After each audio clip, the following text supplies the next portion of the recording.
Mesdames, Messieurs, bonjour et bienvenue sur notre chaîne YouTube.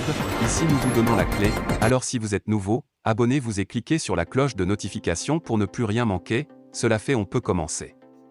Sonko veut mettre le feu si Beno gagne. Il prépare déjà la thèse d'un complot. Le président Ousmane Sonko est avisé par ses propres sondages que la coalition Beno Bokk Yakaar va le battre à plate couture lors de ces législatives en remportant une majorité confortable avec près de 110 députés. Ce n'est pas seulement la mauvaise nouvelle pour Sonko, car il devra aussi se partager les 55 députés restants avec Aar Sénégal et Bokk Gis Gis Ligué. Et selon nos sources, Ousmane Sonko prépare déjà la théorie du complot pour accuser Beno Bokk Yakaar et mettre le feu aux poudres. Il veut rendre ingouvernable ce pays jusqu'en 2024. Ousmane Sonko est prêt à tout pour devenir le prochain président de la République du Sénégal. Que le pays soit en feu, il n'en a cure, pourvu seulement que son but soit atteint. Ousmane Sonko ne veut pas entendre ou parler de la thèse d'une défaite de Yewwi Askan Wi aux élections législatives de dimanche prochain, même si les sondages qu'il a lui-même commandités évoquent sans surprise une très large victoire de Beno Bokk Yakaar. Ce que Ousmane Sonko a du mal à admettre, au point de mettre au point un plan pour mettre le feu sur le pays. Ousmane Sonko veut rendre instable, ingouvernable le Sénégal à l'issue de ces élections législatives.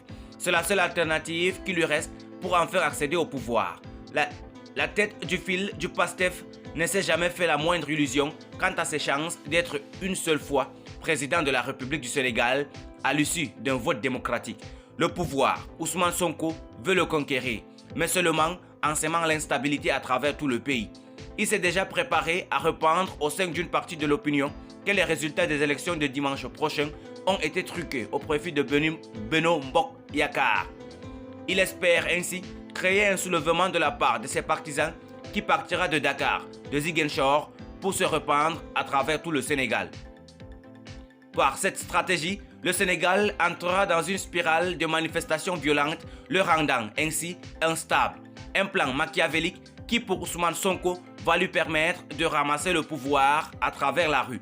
Ousmane Sonko ne se soucie guère du bien-être des populations sénégalaises. Il tient à être président de la République en 2024, quel que soit le prix à payer, même si le pays se transforme à feu et à sang. Si son plan est suivi, c'est dès le soir du dimanche 31 juillet que des émeutes vont commencer à se répandre. Il a même prévu dans son plan de tenir un point de presse dès la fermeture des bureaux de vote pour jeter le doute sur la sincérité du déroulement du processus du vote et des résultats issus du scrutin. Tout cela pour inciter ses partisans à se jeter dans les rues et prendre d'assaut certains édifices publics qu'ils mettront à sac. Ousmane Sonko est pire qu'un neuron. Il est prêt à mettre le feu dans tout le Sénégal, quoi qu'il en coûte. Ousmane Sonko veut marcher sur des cadavres pour parvenir au pouvoir. Son jeu est découvert. Les Sénégalais de plus en plus se démarquent de ses folies aventurières. D'ailleurs, s'il ne tenait qu'à lui, le feu aurait commencé à se répandre dans tout le Sénégal au moment même du démarrage de la campagne.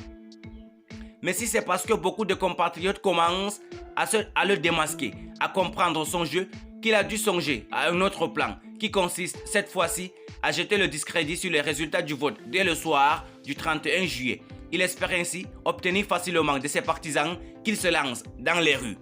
Merci pour votre aimable attention. Si vous êtes nouveau, n'oubliez pas de cliquer sur la cloche de notification et de vous abonner à la chaîne. Merci, à très bientôt pour une nouvelle vidéo.